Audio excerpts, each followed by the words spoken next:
We are a little over a month away from football season, and I gotta tell you, I cannot wait for football to get here.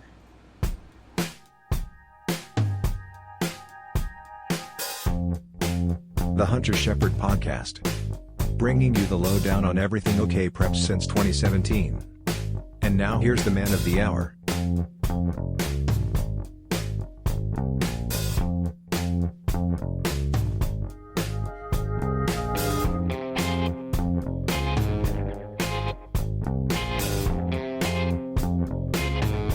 And what is going on, my fellow viewers?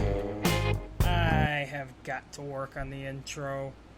But I got a new mic at least. But, as I said, football season will be here in a little over a month, and preseason talks have been heating up. So, I figure this episode we'll do Class C, we'll do Class B, and then Class A.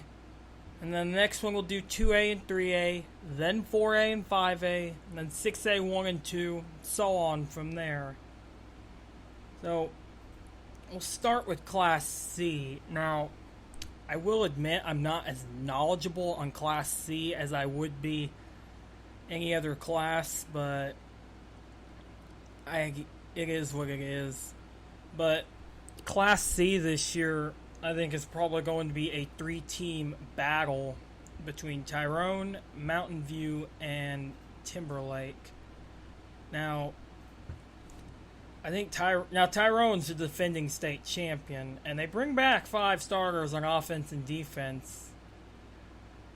Of course, they bring back their running back tandem they had in Ryland Johnson, who had rushed 179 times for over 1,400 yards and 41 touchdowns on offense, but on defense he had 111 total tackles, 14.5 tackles per loss, and then 3 interceptions. And they bring Dakota Cone back, who is their other running back. He had 723 yards for 15 touchdowns. They bring back Kobe Williams, who is their quarterback, who had 1,300 yards in the passing game and 27 touchdowns. Then they bring back their deep threat tight end in Roberto Hernandez, who had 17 passes for 5 touchdowns. And then on defense, they bring back Connor Witt, who had 52 total tackles and 1 interception. I think they got the pieces to go back to back. But like I said, it is going to be a 3-team battle. Timberlake, of course, they were 1 game shy of the title and then an undefeated season. They lost to Tyrone in the championship. I know they bring back a large amount of starters as well. They bring back Ethan Jinglink, who is their quarterback, threw for 1,800 yards, and then they bring back their running back tandem of Carter Sands and J.J. Pippin, who had over 2,000 total yards. And then they bring back their split-end receiver in Merrick Judd, who had almost 1,000 receiving yards, about 980. And we know how stout their defense was last year. Only gave up an average of 14 points per game, and they shut out 5 opponents. If I remember right, I think their season high was 76 against Welch, if I remember right.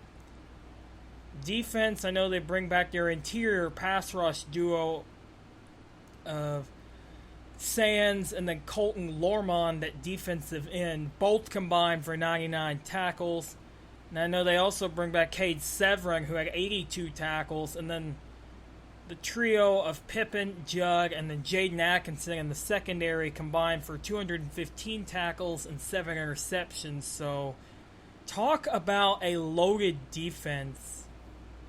Actually, let's see if I can actually find their scores. But I know last year they only gave up about 14 per game.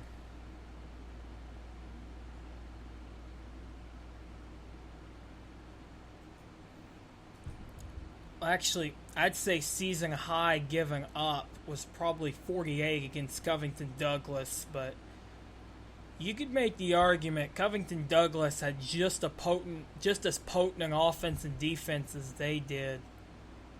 And then they gave up 36 to Medford, but again, Medford also had a stout offense.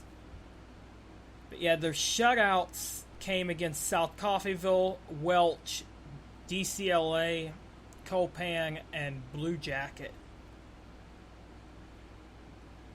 So yeah, they definitely had a stout defense, and it's going to be interesting to see what they look like this year.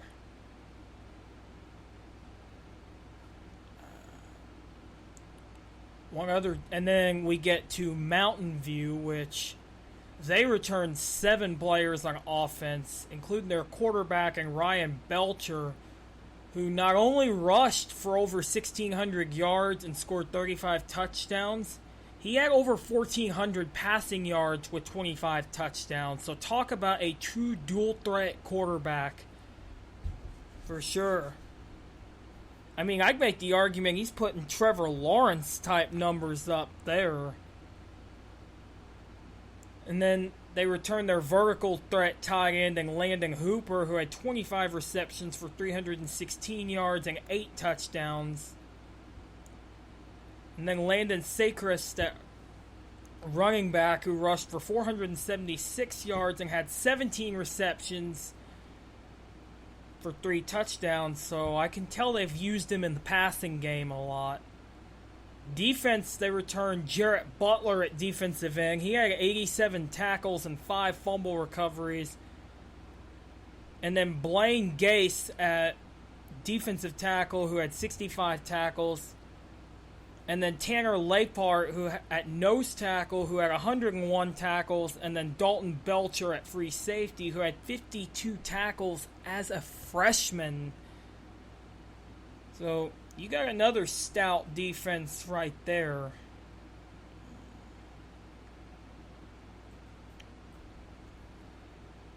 And looking at their scores, while they only have 2 shutouts, the most points they gave up in the regular season was 14.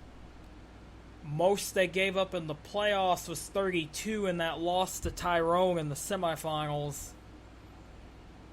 Well, like I said, that Mountain View Tyrone matchup, you could almost make the argument there that, like, see, I'm not really sure what offense Tyrone runs, but Mountain View runs a pro-style offense, and you do not see that in 8-man football too often. In 11-man, maybe, you know, with like Bixby or Jenks, Mustang, all the big powerhouses. But 8-man, you do not see the pro-style offense that often. But Mountain View runs it really well.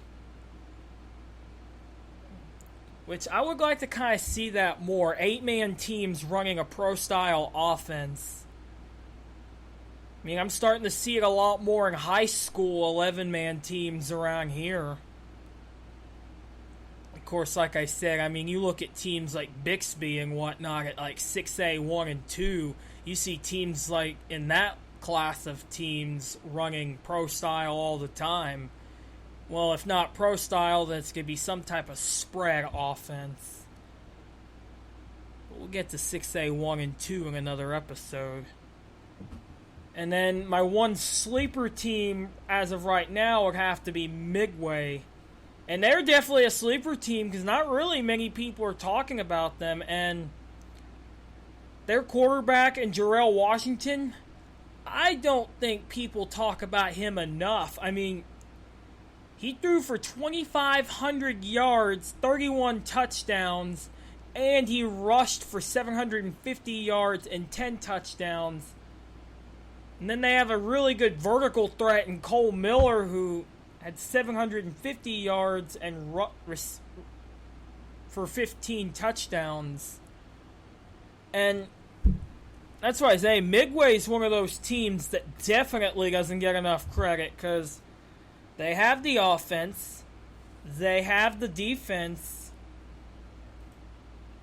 and if I remember right, last year, they put up 68 points against Tyrone in the quarterfinals. So that's how I say, you know you're good when you hang with the top cat like Tyrone. And I knew it was going to be a high-scoring game just because you literally had a quarterback duel there. Two strong-arm quarterbacks, and both had a vertical threat. Of course, Midway having Cole Miller, and then Tyrone having Roberto Hernandez.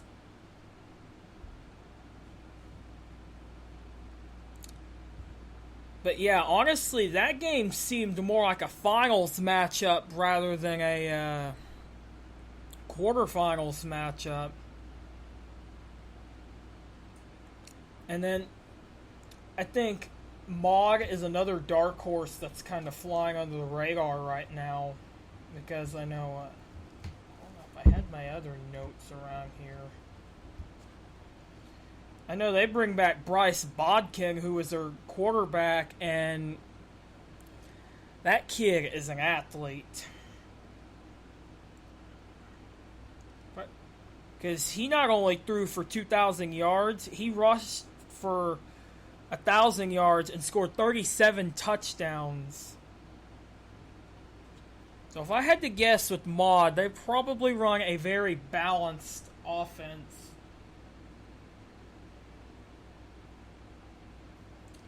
So I think they're going to be a team to watch for sure. But like I said, other than those teams I listed, I really don't know much on Class C in general. I mean, my own team is Class B, so you got that right there. Anyway, let's get to Class B. Now, Class B right now, I still think right now the favorites conversation's still the usual contenders. Laverne, Shattuck, Regent Prep, Dewar.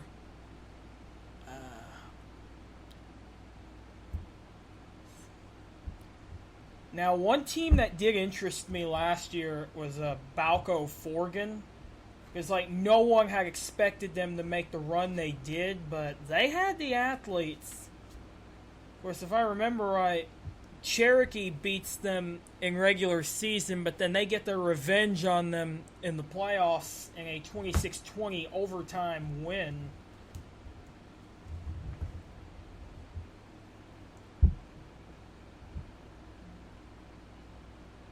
They got a big group coming back.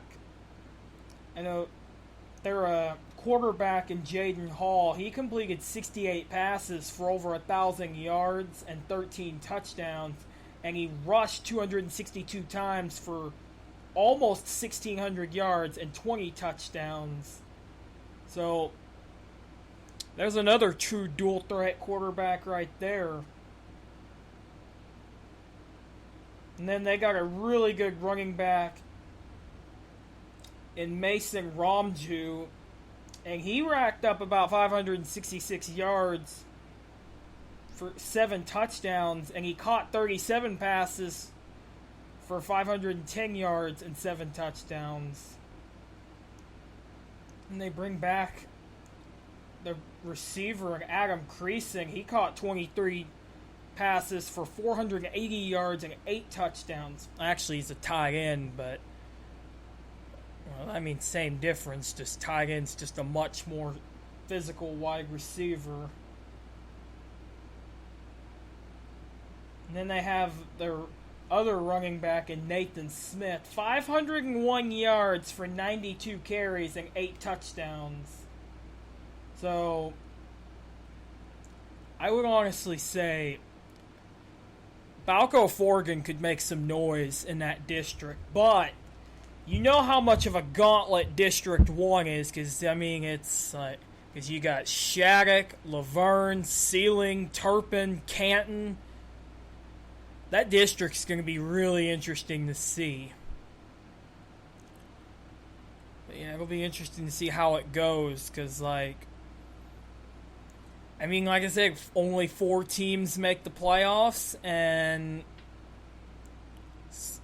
there could be a team in that district with a winning record that doesn't make the playoffs. That's just how tough that district is. When I say tough, think of how tough the NFC West is in the NFL. That's District 1 right there. Pretty much my comp on them is the NFC West.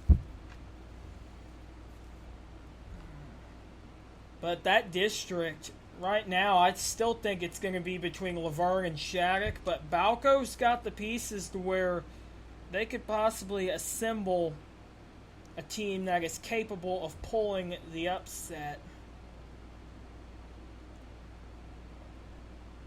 Trying to find my notes here.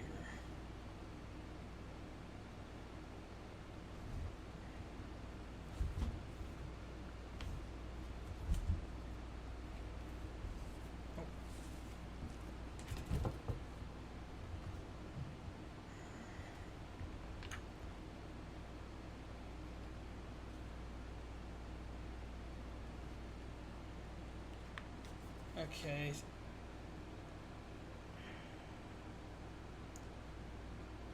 Okay, yeah, they bring back quite a bit of pieces as well, but I'm not really seeing any stats for Shattuck. But they bring back quite a bit of key players. Like, I know they bring back their quarterback in Caden Laverty.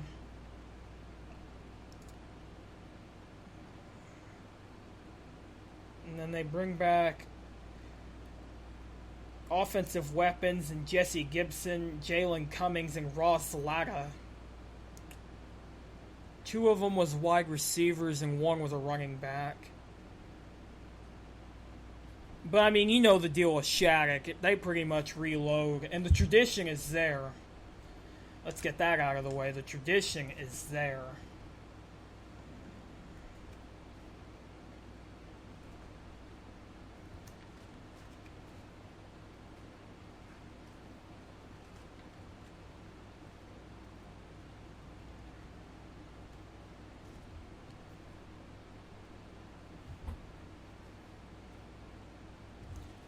Okay, and then Laverne, they bring back 6 starters from that offense, and they got state runner-up last season. Don't see any stats for them either. Like, I know Peyton Freeman was their quarterback. Then they bring back their running back and fullback in Houston Bockelman and Mason Massey. And they got Logan Freeman at wide receiver. And of course, if there's one thing... I dropped my mouse. But if there's one thing Laverne's known for, like Shattuck, it's the tradition. And Laverne always has what I call a top 5 offensive line.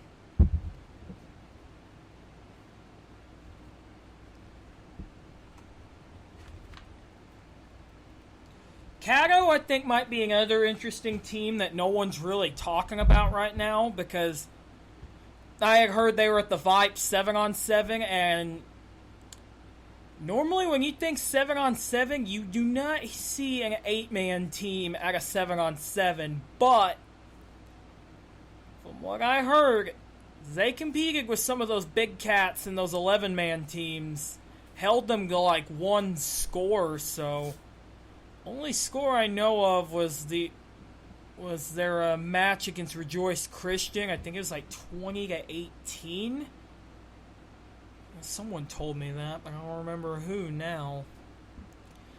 But if they were doing some damage against some of those 11-man teams in a 7-on-7, it might be an interesting team to watch. And well, I'm not really sure what District B4 is going to look like. That's the district they're in. I know that district, I know you got Alex, Southwest Covenant, Strother. Yeah, that district's kind of wide open, honestly, because I haven't really heard much on Southwest Covenant. Alex got a new coach. Strother will be pretty young. Well, Bragg Oil's in that district too, but I don't even know where that's at. It's somewhere in southern Oklahoma. I just don't know where it's at exactly.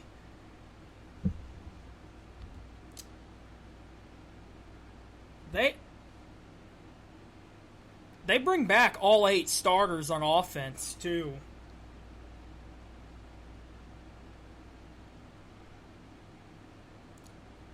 If I had to guess, their running back and Hunter Spears is probably definitely going to be an instrumental piece. Carried the ball 80 times for 654 yards and 16 total touchdowns.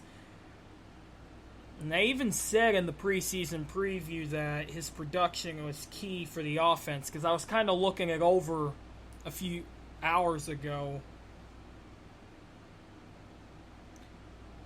Oh, wow. Their quarterback last year was just a freshman, too. As a freshman, he threw for over 1,200 yards and 11 touchdowns, and he rushed for 681 yards and 13 touchdowns.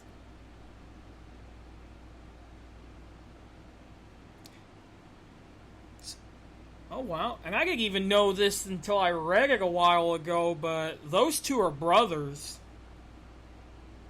Very athletic, to say the least. That's for sure.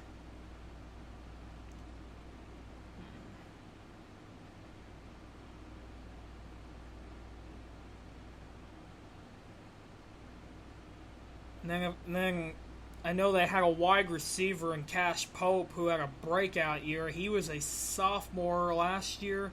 Caught 17 passes for 361 yards and 5 touchdowns.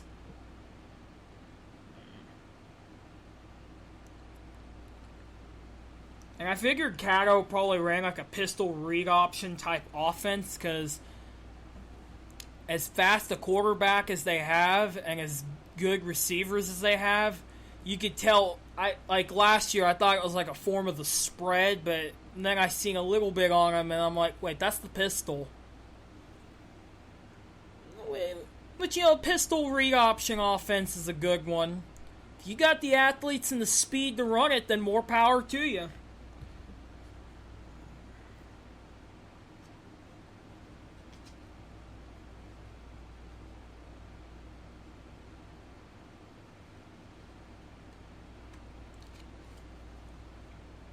And as I said before, Dewar, I do believe I know they lost a lot and they lost Joey Fowler, but I think Dewar will likely reload.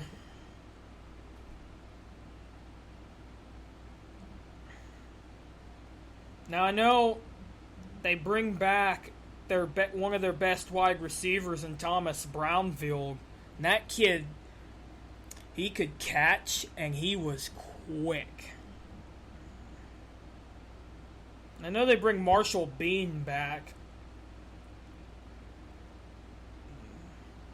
And their offensive line, there's one thing I can tell you about Dewar. Their offensive line, there were years their offensive line would look really young, but they played like a group of upperclassmen. That's good coaching for you right there. And I know they returned their running back in Kaleem Carter. He had some speed on him. And then I know they got a move in. I know they got in Jamison Ross from Beggs. He was a solid quarterback when he was at Beggs. If I remember right, last year he threw for 300 yards against Washington in a playoff game. So that's why I say I think Dewar is going to be poised to make another run. And they're the defending state champion. They're going to be poised to make another run. I mean, yes, I know you lost Joey Fowler, but you got Jamison Ross from Beggs, and he's just as fast. He can throw. And I'd say Dewar runs a pretty balanced offense because they're dominant in the run game. They got receivers who can go downfield, tight ends who can block in the run game. They got a little bit of everything. Now, the defense, I do know, returns a little bit more than the offense, but regardless, like I said, defense wins championships. And what did Dewar do last year? They won the championship. I think Davenport will probably be another interesting one to see. Davenport's like Dewar. They pretty much reload every year.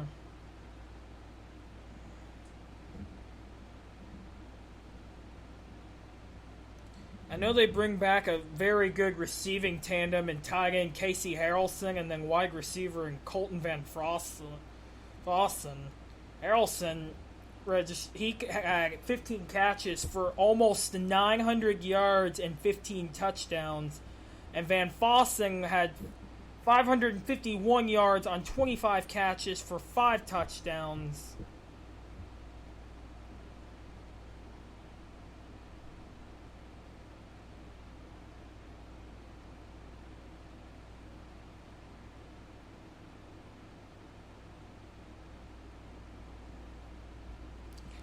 I don't remember who their quarterback was, but I know Davenport's always been known for having a good passing game. I know, I haven't seen them play in person. I've watched my share of film, and then, I actually did cover them in person, but it was like years ago. And when I say years ago, I was still in junior high, like 7th, 8th grade. Yep. I think Quentin might be another team no one's really talking about right now. Now I know they're in District 5 and Dewar, the district runs through Dewar, but while I think everyone else will probably be playing for 2nd and 3rd, I think Quentin's a team that'll be interesting to see. Now, they did lose their best tight end, who was also their quarterback for half the season before their current quarterback, and Eli Blankenship took over the reins. And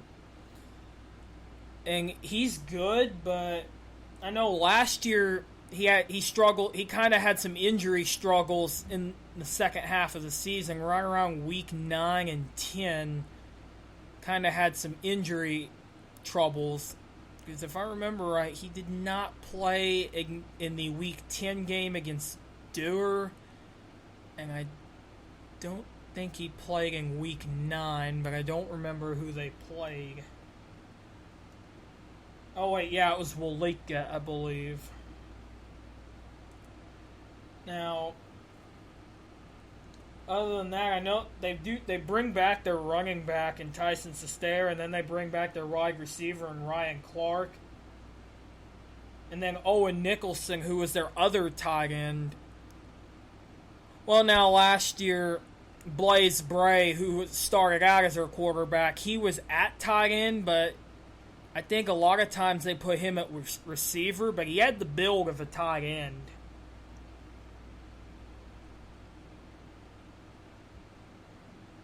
And their offensive line should be in good shape. I know they bring back 2 starters for sure. And then their defense appeared to pretty much be reloading. I'd say Wetumpka, I think, is another team in that district that could possibly make some noise.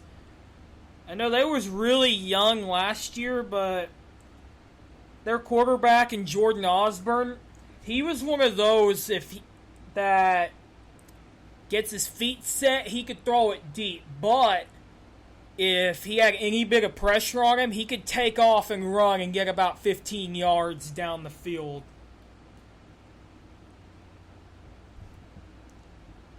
And he threw, in my case, proving, he threw for over 1,200 yards, rushed for 442 yards, and had 18 touchdowns altogether.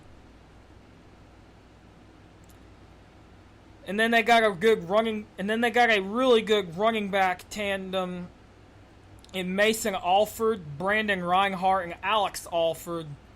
All three totaled for about 588 yards and 5 touchdowns. And then they bring back their wide receiver. I can't really pronounce his name, honestly. His last name's right, but my listeners in that area will know who I'm talking about. He had about 156 receiving yards and 3 touchdowns.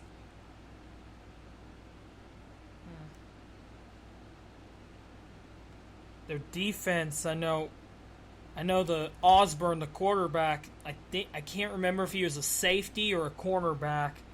I don't know. Most quarterbacks that play on defense are usually going to be in the secondary, either at cornerback or free safety, but 90% of the time, the really fast ones will be at free safety. He had 80 tackles, 6 interceptions, and 1 sack. And they bring back their linebackers duo in Hunter Wang and then that Wright kid. I can't pronounce the kid's name, but my listeners will know who I'm talking about. This linebacking duo averaged about 94 tackles, 4 sacks, 2 interceptions. And then Alan White and Brandon Reinhardt were back on the defensive line. They combined for 88 tackles, 7 sacks, and 1 interception. So, Wetumpka could be a dark horse team that no one's talking about right now. Because like I said, they were really young last year. I know their record wasn't the greatest, but they got better as the season went on. And they are definitely probably a dark horse that no one is talking about right now. So that's going to be interesting to see how that goes.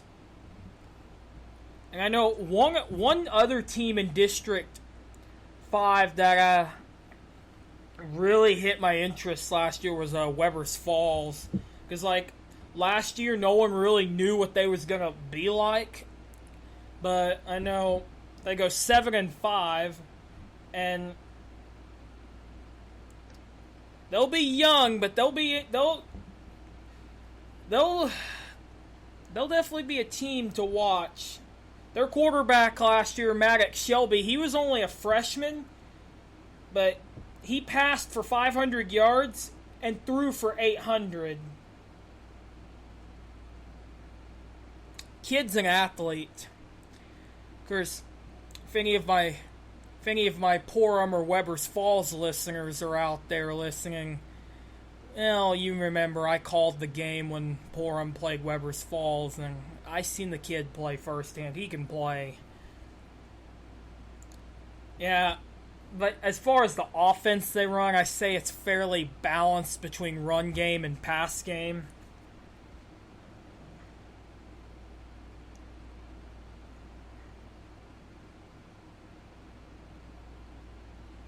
Now, they'll have to find a replacement for Josh Mason, who is their running back, but they did get a move in Blaze Harriman. I do not know where he came from. If I knew where he came from, I probably know a little bit more about him, but I'm sure as we get closer to the season, I'll know more and more on teams the closer we get to, scrimmages and whatnot. And, we'll go from there. But I know their offensive line, yes, I know they lost a few pieces, but I know they bring back a couple different pieces that was sophomores, I believe. As far as the receiving core goes, I know they bring back Stryker Chappell and Dalen Jarrett, which both of them was in the passing game. And I can't remember which Dishman brother it was. I know one of them was used as a fullback on run blocking, but he was also a tight end in the passing game.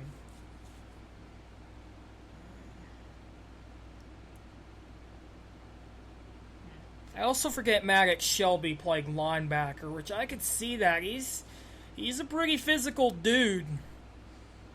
Can't remember his tackle stats last year. Gonna have to defer to some of my Weber's Falls people on that one. But yeah, I think District 5 is gonna be an interesting one to see. Because, I mean, like I said, the district's gonna run through Dewar. But you got a few different teams in there that are gonna be in contention.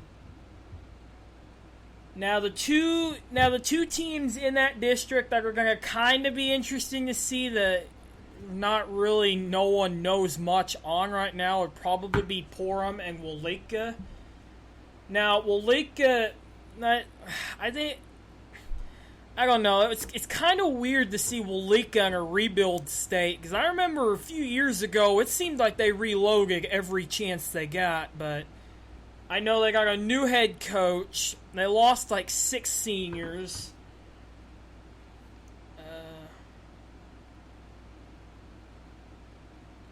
I know despite they got a young coach, I know they got a Hall of Fame coach in Tony Hawkins that's going to be on the staff.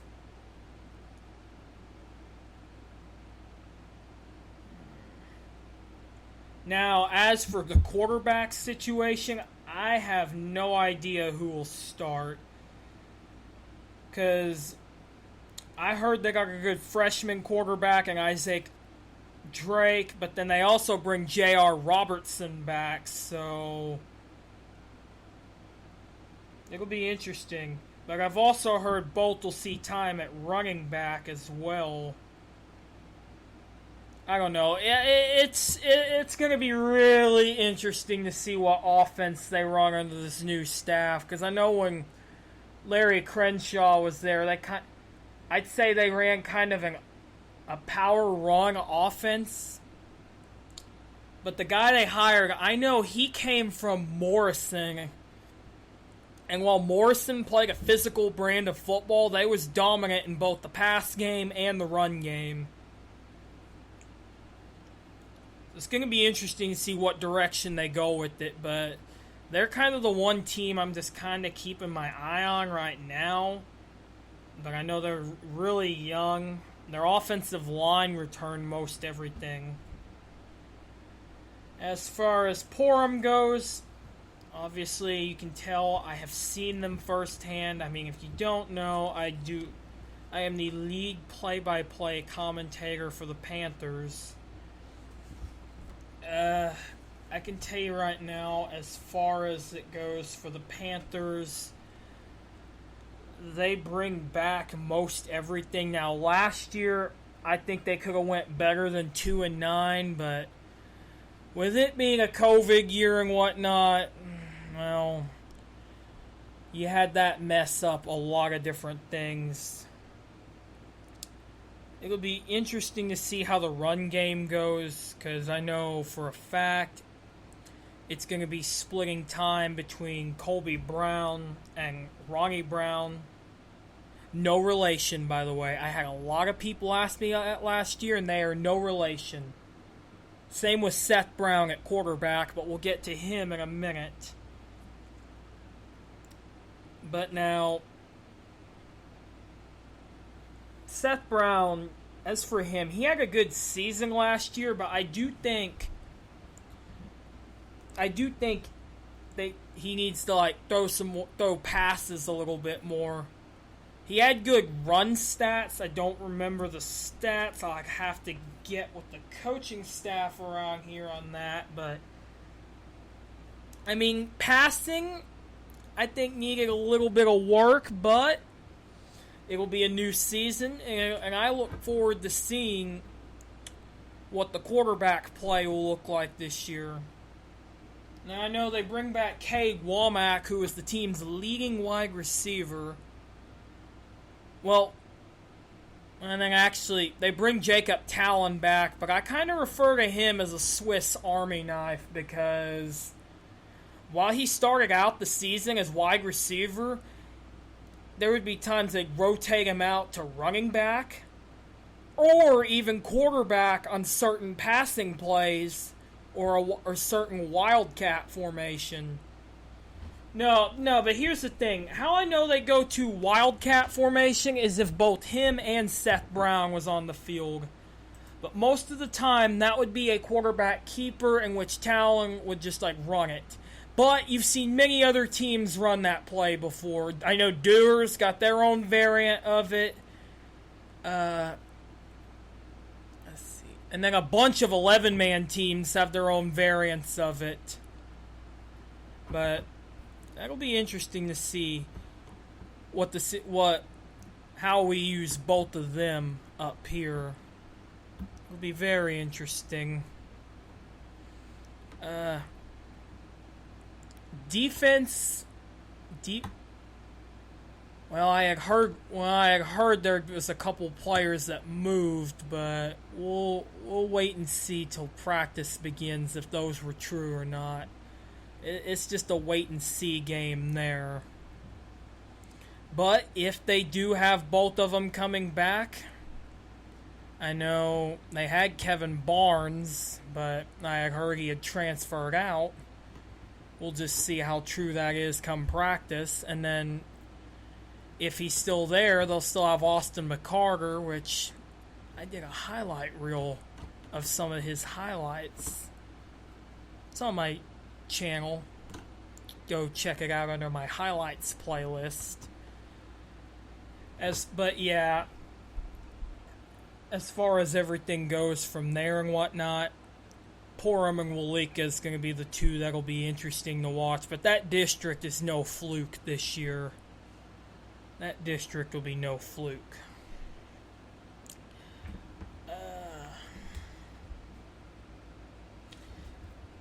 Getting back now, I'd say the one district that's going to be hard to tell who does what is District 6. Because that district was wide open last year. Because I know Keota was in kind of a weird rebuilding state. And then Arcoma appeared to be at the top of the district. And then Watts was kind of a surprise team, even though a lot of people, including some people around here, said their schedule was suspect. I don't know. District 6 is going to be the one that's kind of hard to tell who does what. Because while Arcoma brings a lot back, I know Keota brings a few pieces back, so does Watts. Gans is kind of the team that's in a rock and a hard place, because last I checked, they still did not have a head coach, and last year, they struggled to field a team, because after week 4, they forfeited out all their games because no one was eligible. And then Cave Springs, while they were good about 5-6 years ago, I think numbers has been an issue for them. But, yeah, District 6 is kind of an oddball district right now. District 7, of course, that one was like Davenport, Depew, Drumright, Yale, Olive. I think that district, Davenport, still sits at the top, but it'll be interesting to see who does what. Well, Prue is in that district too. I'm not sure what they bring back. I just know their head coach. That's about it. And they just hired him like a few weeks ago, I believe. Actually, he was already on the coaching staff. District 8. District 8, I don't think there's much more to say on that one. I think it's probably Regent Prep and everyone else. Because I think that district was like Regent, Summit Christian. No, actually, no. Summit Christian was in there with Keota and Arcoma. Okay, no, yeah, my bad. Yeah, that just makes District 6 more interesting with Summit Christian in there. Yeah, District 8, that one I think is probably Regent and then everyone else. Wait, actually, hold up. Let me pull up the districts. Make sure I'm not getting everything mixed up. I have been known to do that.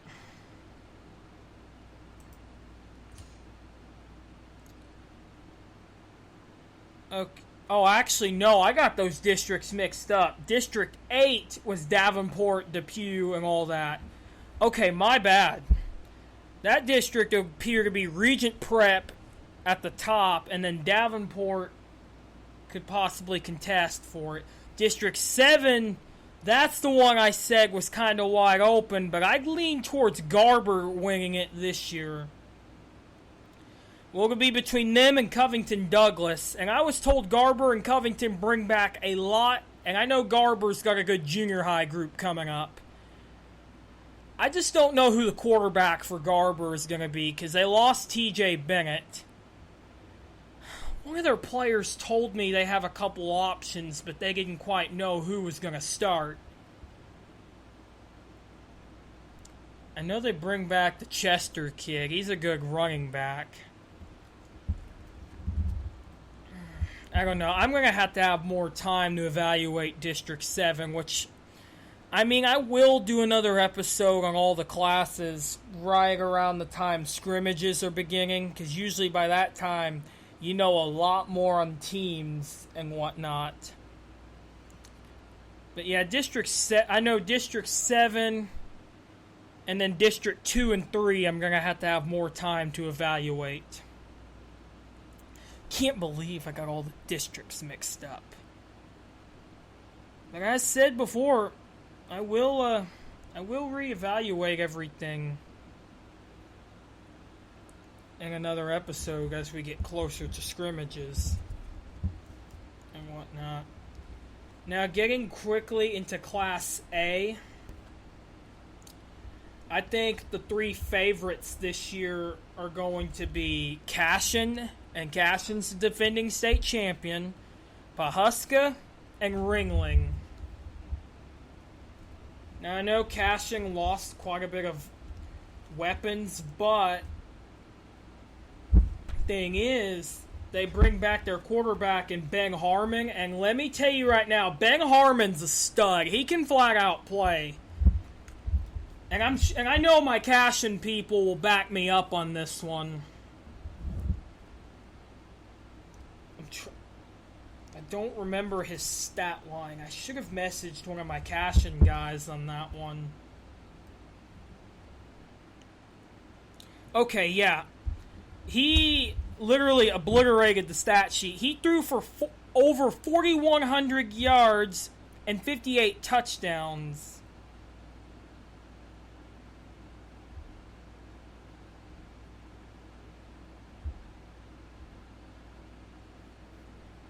And then he ran for 2 touchdowns in the state championship. But I know he can run too, so he's like a legitimate dual threat option. While he's more of a passer, he can run. Don't believe me? Go look up the archives on Cashin Wildcats TV. In fact, there's even highlights I've done for him. It's in my highlights playlist. And then they bring back 3 really good receivers. And they were all juniors. They bring back Mason Manning, Landon Lagasse, and Nick Nabavi. If you don't remember, Landon Lagasse was the one that hauled in the game-winning touchdown against Pawhuska in the semifinals. I tell you, Landon Lagasse kind of reminds me a little bit of Randy Moss. Just the athleticism, the speed, the quickness, the vertical. Heck of an athlete. Mason Manning was their top returner in receptions and yardage with over 1,000 yards, and then they bring back their running back, and then they have a running back in Max Brown, who was the heir apparent to Caden Harrell.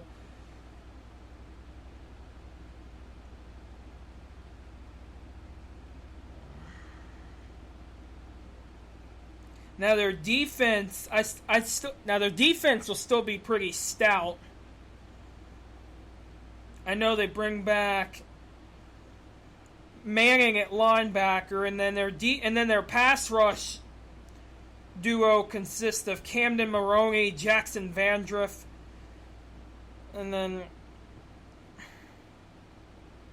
but yeah, that's on the pass rush, and then they have Landon Lagasse and Gavin Phippen in the secondary.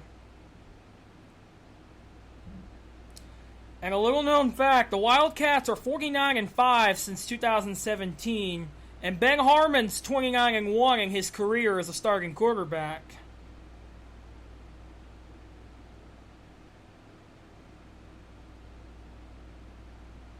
So that's why I say Cashin's the favorite to go back-to-back, because they're the defending state champion. I'll actually look forward to covering Cashin when I can. Yeah. And then I know Ringling will be another team, obviously, as I said, is in contention.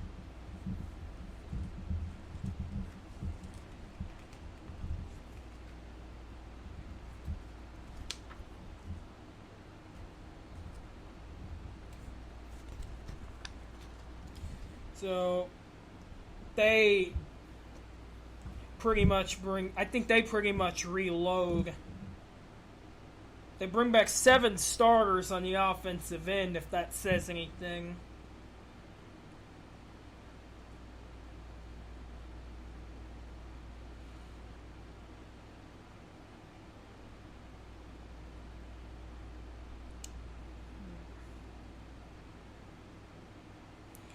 I don't really see any stats for them. The only stat I'm seeing is for Chase Taylor, where he had 350 yards receiving with 8 touchdowns and was the leading punt returner. Only stat I see. They'll be pretty good all around. They got a solid quarterback in Carson Daniel.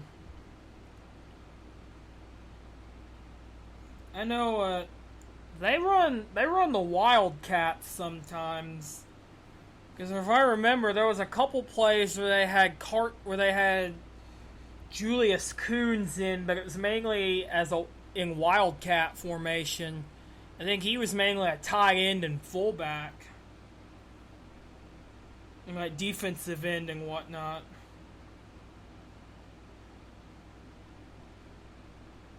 I actually forgot he's a long snapper as well.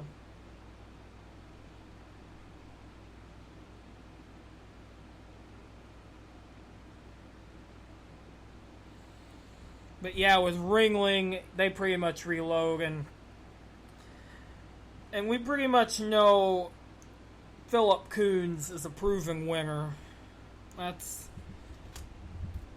then Pawhuska, of course. I know they lost the Drummond kid, but I know they bring his younger brother back, and his younger brother is a quarterback too, if I remember right.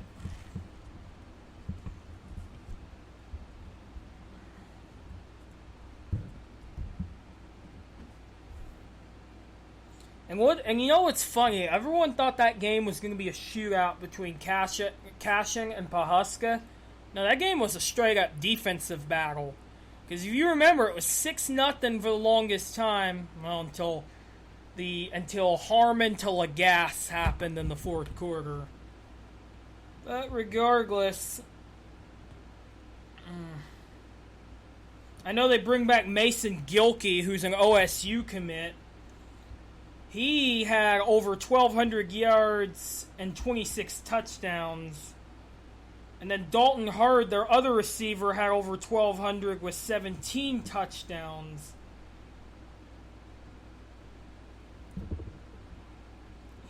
I know he's receiving interest from D1 schools, but I'm not sure which ones.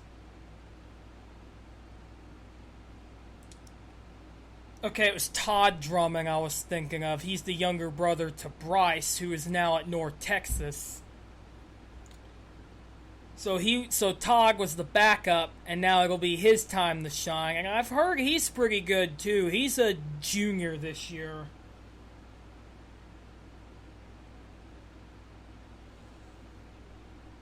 And their defense was one of the most stout I've ever seen.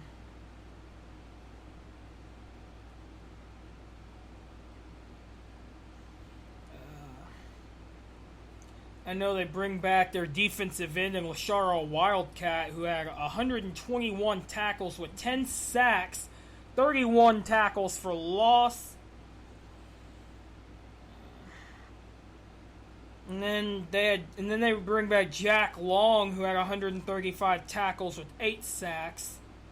And then Hagan McGuire with 116 tackles and 5 sacks. Yeah, that defense is still going to be pretty stout. So that's why I say Pahuska is definitely going to be in that title talks with Ringling and Cashin.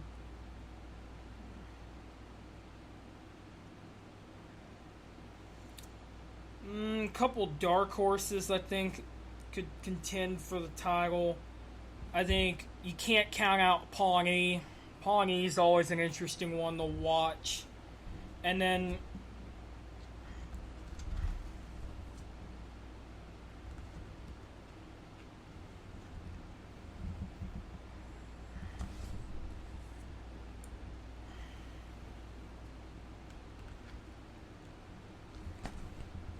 Hooker, I think, will be another really good one to watch. I know they bring back their quarterback. Hold on, if I can find my notes on them.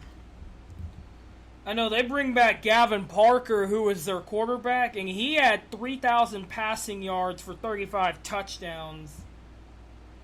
And then they bring back almost their whole entire receiving corps in Hudson Hill, Nate Metcalf, Braxton Burge.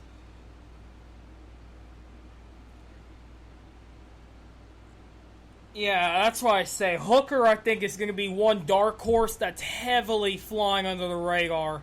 Because I covered Cashin and Hooker last year.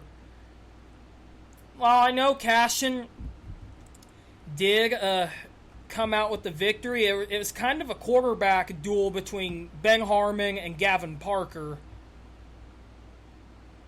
Because both could throw deep. That was for sure.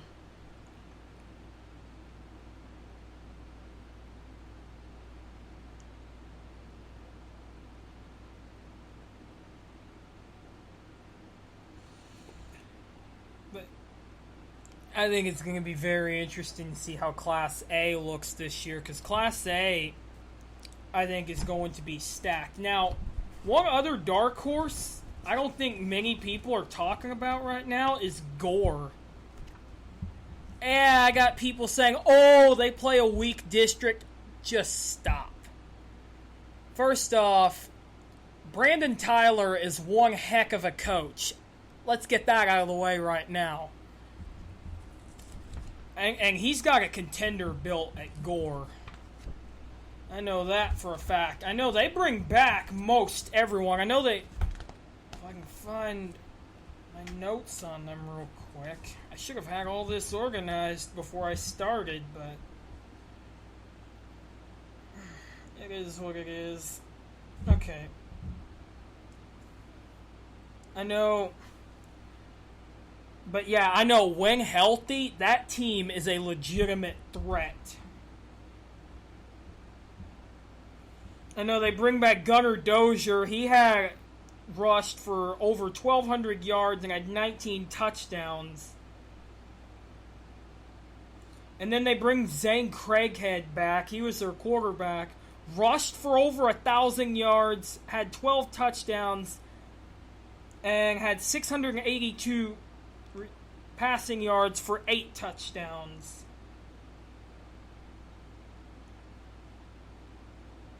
Their defense, I know, will be really stout. I know their linebacking core of Lyndon Manning and Dane Perriman will be really good. Manning had 97 tackles and 3 fumble recoveries and 1 interception. Perriman had 88 tackles and 3 fumble recoveries. So that'll be interesting to see, that linebacking core. And then the secondary,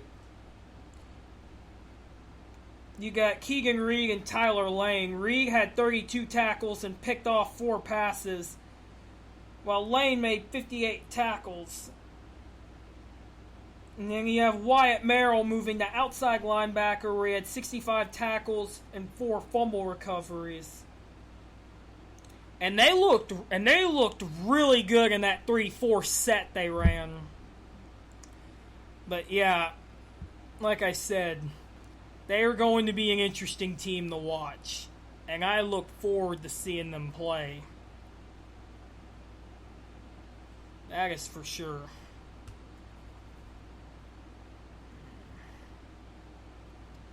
And then one other team I don't really know a lot on right now that I think could possibly be back in the conversation, and that's probably Woodland. Now, I know they didn't really pass a whole lot last year. In fact, most of the plays I seen was a quarterback draw or whatnot. Their run game was solid last year, and I think they bring back a few pieces. I need to kind of look into them a little bit more.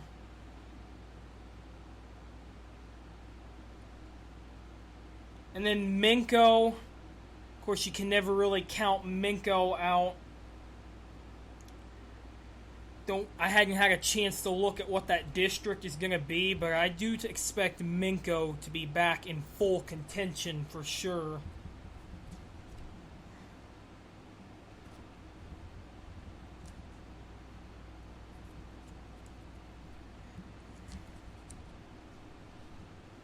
And then shifting to District 4 for a minute, I'm going to tell you right now, that district is obscenely stacked.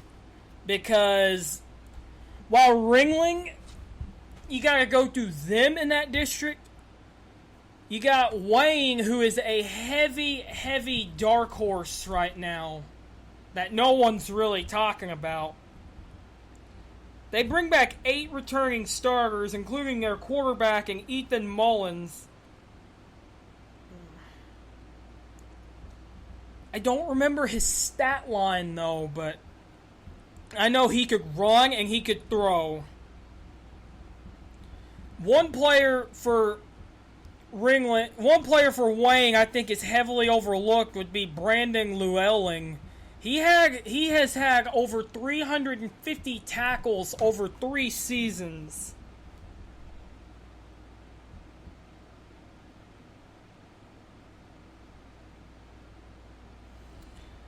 So yeah, and no one talks about him, so that's why I say he's got to be one of the more slept-on players in District 4. And here's an interesting thing about Mullins at quarterback. He played the first round of the playoffs on a broken leg and still had more than 100 yards rushing. That's how you know the kid's tough and he is an athlete. And he's athletic. Playing on a broken leg and still rushing for 100 yards. I don't remember his passing stats, but he can play. I'm going to have to defer to one of my Wayne guys on the stat line. And then Elmore City is another team in that district. Elmore City and Dibble both. Actually,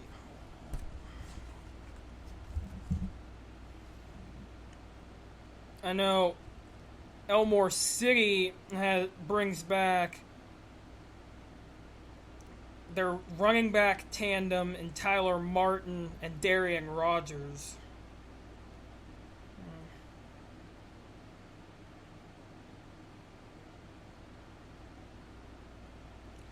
I'm kind of surprised they're not. I'm kind of surprised they don't really mention the Patterson kid on offense.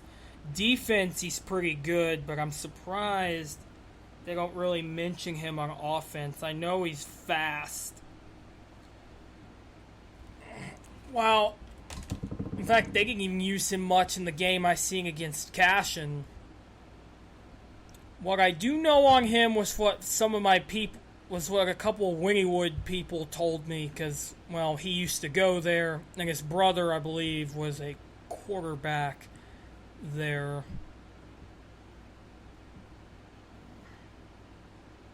But yeah, that district is going to be a gauntlet. And I look forward to seeing how this season will look. But I think that's going to about do it for this episode. I will revisit a lot of these teams in another episode. Next episode, we're going to try to do 2A and 3A, and then go on from there. But I will catch you guys in the next episode.